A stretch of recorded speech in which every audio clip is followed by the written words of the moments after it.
where are the next 100 million jobs going to come from?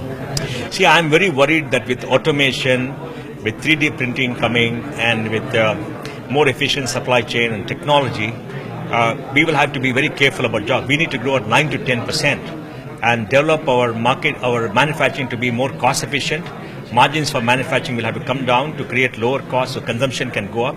It has to be a mass manufacture, consumption-led economy with prices coming down, and not the selective manufacturing where you only take the top 20% of the market. You have to come down like China did and expand the base so that everybody can have goods and services at reasonable prices, and jobs have to come out of that. And in services, automation, more skills are required, more education required. My opinion is that we are in the midst of a demographic disaster in this country. Over the last 10 years, at least 10 crore youngsters in the age group of 21 to 31 have no jobs, are very bad jobs. The next 10 years, another 10 crores are going to come. And that's why we've got this Guja agitation, the Jat agitation, the Patels fighting it out, the Marathas fighting it out, and the Kamas fighting it out. These are all manifestations of what is happening. The fact that in the last 10 years, we didn't produce enough jobs. And the next 10 years, I don't know where the jobs are going to come from. So how do you resolve the issue? Consumption increases, unless growth increases, jobs will not come. If consumption goes to 9-10%, growth goes to 9-10%, which Prime Minister Modi wants to do, with digitization, with increased efficiency, lower supply chain costs, with the GST and one common market, then the velocity of business has to grow up. That will create many more service jobs. And hopefully this 10 crore people in the next 10 years may not get jobs, may get reduced, maybe 5 crores, 6 crores. But in my view, this 20 crore people from last 10 years till 2025 will be the forgotten generation. When we sit down in 2030 and write the history of India from 2010 to 2030, we will see that this is a forgotten, lost generation for India. I'm slightly less optimistic than I was a few years ago because I've seen technology come, I've seen change happen, I've seen the impact on the world, and I see it happening in India too. But what about the demographic dividend which we all spoke about and we are not able to leverage it? There is no demographic dividend in this country. Let's be very clear. Because demographic dividend come and jobs come and the young workforce come and consumption come. The only thing is that dependency ratio has come down. And that is a good thing. Dependency ratio means that the percentage of people who depend on one earning member, that has come down. So families have become smaller. So the youngsters who are coming into the marketplace are from smaller families. The parents can support them. So they're not there. They will not die of hunger and anything because they have no job, but they'll not have much jobs. And that is a big issue. But that is a slightly benefit of the last 10-15 years of growth that has come about. But way to jobs, I think, we have to sit down and think about it. And frankly, I've been thinking about it for long, and I'm not very certain at this point of time. I'm very skeptical. Services used to contribute to a lot of job creation in the last 5 years. Services pay you 8,000, 10,000. I don't think it's the kind of job people want. Because I've gone with Manish Sabharwal to many places, and you get service job for 8,000, 9,000, 10,000. People don't want to immigrate from one city to another. All the jobs are in urban areas and cities, and they pay you 8,000, 10,000. Can you live on 10,000 rupees a month in Bombay? There'll be 1 crore jobs in Bombay at 10,000 rupees a month. But will you come from outside and live here? Where will you live? The cost of living is very high. The people prefer to stay in smaller places and say, give me a job here, pay me 5,000-6,000, but there are no jobs there. The jobs are in big cities, and big cities are not willing to pay. So it's not a question of jobs, it's a question of wages. I think Manish Sabharwal put it very brilliantly when he said the problem is wages in India, not jobs. Suppose you tell somebody, you come from here, I'll pay 25,000, then the people will come. People will immigrate. 25,000 a month is a reasonable price to come.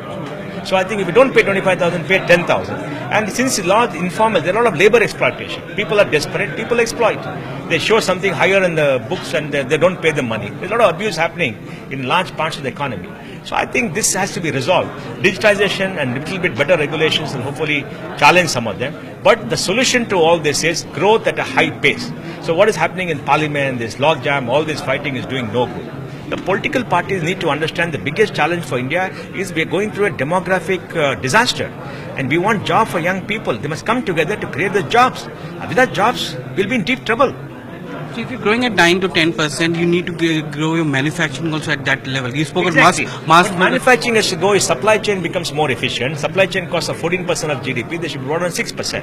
And prices have to come down so that more people can afford to buy. That's what China did. China did mass manufacture, brought on the price of everything for the whole world. More people consume. That created a virtual spiral of more people. See, our auto companies have an operating margin of 14 to 18% in India.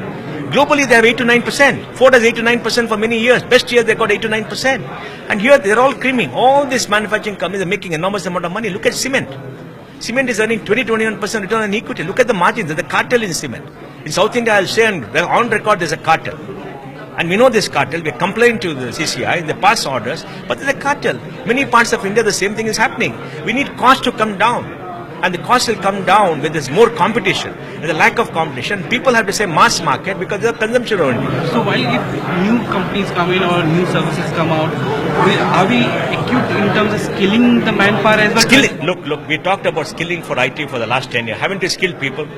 NASCOM, that McKinsey report said there'll be 500,000 people shortfall by 2010 or 2015 or something. Nothing, there's no shortfall. We all know this, right?